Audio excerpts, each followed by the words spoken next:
Nós vamos dar início à prática de liberação miofascial. Se o seu aluno sente dores e você já está a fim de aplicar as variáveis da terapia manual, nós temos dois caminhos. O importante é entender nessa introdução que nós vamos correlacionar a cadeia posterior da cadeia anterior. Primeira pergunta, professora, eu preciso começar em qual plano? Na face da frente ou na face dorsal?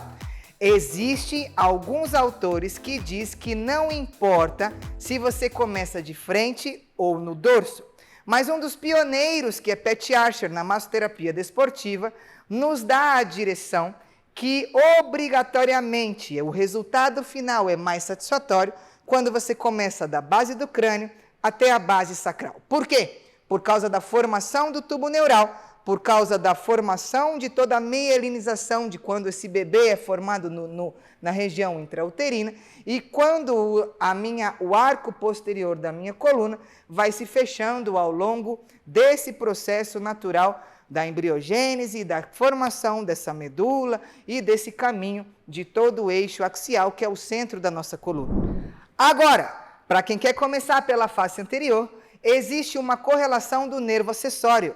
O nervo que inerva o meu esternocleidomastoideu é o mesmo que inerva o trapézio. Se você quiser um dia começar pela cadeia anterior, a gente tem uma correlação dessa inervação que diz que a dessensibilização acontece. A atenuação da dor, ela diminui quando se interliga essa junção dessas duas variáveis de feixe. Como assim? Se eu começar pela cadeia anterior, liberando esternocleidomastoide e o meu trapézio médio, as pessoas, algumas delas, têm uma percepção menor de sensibilidade com relação ao toque.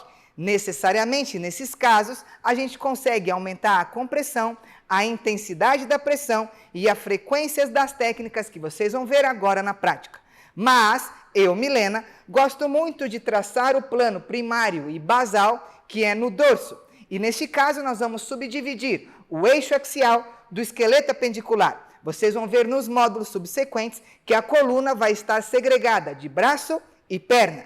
E a coluna, por sua vez, vai ser subdividida em quadrante inicial, médio e longitudinal. Cintura escapular com cervical, um bloco, dorso com região dos intercostais, outro bloco, e lombosacral, o terceiro bloco. Dentro desse pressuposto, eu vou correlacionar para vocês as principais lesões que são trabalhadas nessa área, as principais indicações que são aplicadas nessa área, vou te mostrar a origem correta, o deslizamento, a interligação com esse deslizamento com fricção e quais são as injúrias mais indicadas em cada exemplo que aqui será pautado, gravado e laudado. Beleza? Está preparado? Então vamos subdividir o nosso aluno nesses três quadrantes e colocar ele nessa posição inicial.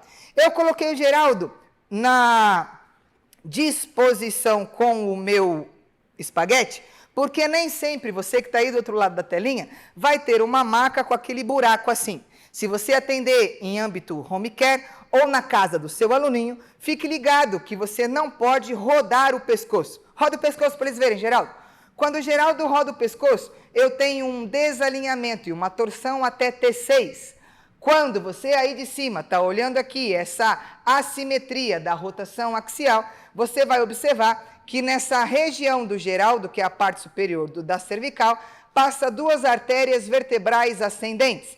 Essa artéria vertebral ascendente, nessa torção, vai aumentar a diminuição dessa vascularização apical, vai promover também um aumento do cisalhamento em torção axial e eu posso prejudicar e desgastar ainda mais o processo unciforme das vértebras cervicais. Se você não lembra onde está esse processo unciforme, volta lá na anatomia e dá uma olhadinha, porque a cervical é a única que tem dois chifrinhos na face anterior e esses chifrinhos é o tal processo unciforme. Se você torcer assim, se você dormir assim, se você treinar assim, você está lascado, porque esse processo unciforme degenerado vai diminuir a nutrição intradiscal, vai potencializar o surgimento da herniação, vai aumentar a compressão intraarticular, gerando também dores de cabeças tensionais, piorando o acoplamento da sua ATM, prejudicando e aumentando a incidência de ranger os dentes, desalinhando cervical com a torácica e potencializando ainda mais a oclusão vascular, tendo risco até de derrame.